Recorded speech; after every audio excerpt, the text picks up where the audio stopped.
heel style bows. Call them straight laid bows, call them ASL bows. They're famous from Howard Hill.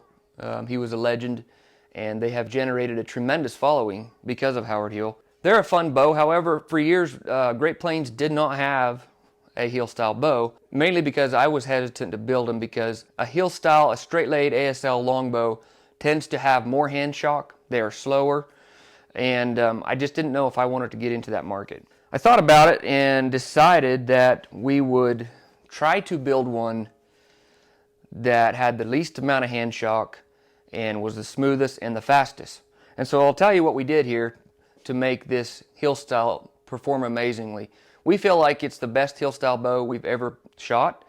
Now, there's amazing, talented heel style bowyers out there. So there's a lot of guys doing great stuff with heel bows. I'm just going to go through several things that we did with ours that made a huge difference in the performance. First of all, I'll talk about the riser. It would be hard to see on the video, but this is a 64-inch heel bow, and we have tested and tested the amount of working limb from the tip to the fade out to design the best performing heel style limb that we could possibly design.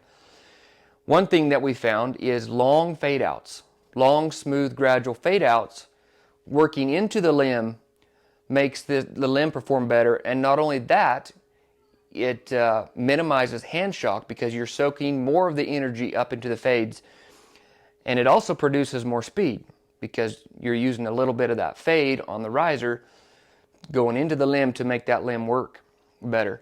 So this particular bow on the 64-inch, it actually has an 18-inch riser that has been faded out to paper thin on a long gradual slope. What that does is reduce the hand shock, but it also gives more mass in here for the limbs. When the vibration hits, it soaks it up into that riser. That's one thing. That has made a huge difference. The next thing we did is we found that the ones with the most string follow tend to be smoother.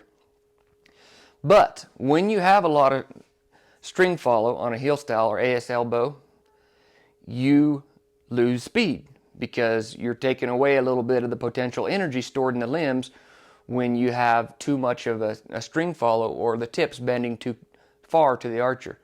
So to combat that, we put 2 degrees of back set. We dished this riser out just a little bit, and you're probably not going to be able to see it, but we dished it out on the form, and we grind a little bit of dish into the riser. And so we set these limbs on a 2-degree back set. What that does, it's not enough to totally do away with the string follow. There's still a little bit of string follow in our ASL bows after they've been strung and shot. That little bit of back set in there stores more energy. So you have the best of both worlds. You have a fast heel style and you have a smooth heel style. We also experimented a lot with the tapers in this bow. And we found that a fatter limb creates more hand shock. So what we did is we designed our tapers. There's 2 of the laminations in all of our heel bows are tapered. And we core almost all of them with bamboo because bamboo is, in general, 3 times stronger than wood, and it's got more stored energy. But we tapered the back lamination and the belly lamination. Now, I'm not going to say exactly how much taper's in there, but we worked and worked to make sure to get that formula just right. And that allows us to make this limb a little bit thinner and maybe just a hair wider than some heel bows. That taper that we put in there has also generated a lot of smoothness and speed. The last thing I want to talk about in our heel bow is our handle. If you're a heel style fan, probably the first thing you'll notice about this heel bow is we have a swell in here, and we've ground this out where the webbing of your hand goes. That's not typical for a heel style bow. And we can still build the straight riser heel style bows if somebody prefers that. But we were after the highest performing ASL bow on the market. And so by putting this in there with the palm swell, it's comfortable, it indexes, and it gives a tremendously good feel. The grip is covered with buckskin on this one. We can cover it in about anything. I think I've covered pretty much all the points. The longer riser, the thinner fade outs to soak up the energy, the aggressive tapers to give it speed and smoothness, the 2-degree back set so that it's got a little string follow, but it's also got a little back set, to make this bow perform flawlessly. Let's try it. Why are you concerned about them going through your hand? That's nice and smooth. Very smooth. And very minimal on the hand shock. Now, on a heel style bow, you're not going to get away from hand shock just because of the physics of it. There's going to be more hand shock than would be like on a hybrid longbow or reflex deflex longbow, just because of the physics of the limb. Very smooth shooting. This one here is solid Osage. The core, everything is Osage on this bow.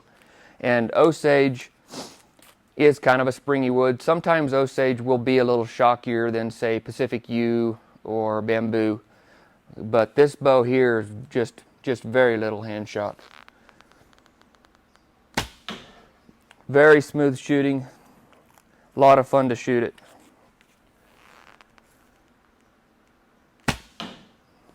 Very enjoyable. One more shot here. So that's it. That's the ASL heel style longbow from Great Plains. This one has the contoured grip. You can get it in the straight grip. Very high performance and just a pleasure to shoot. Yeah, I did. Oh yeah. Oh yeah, baby. Oh, I mean dead center. Bullseye. Another one. It's kind of, this bow's fun to shoot. Thanks for watching. Okay, I'm gonna shoot this arrow and then you're gonna go get the arrows. Fetch, fetch, fetch, fetch.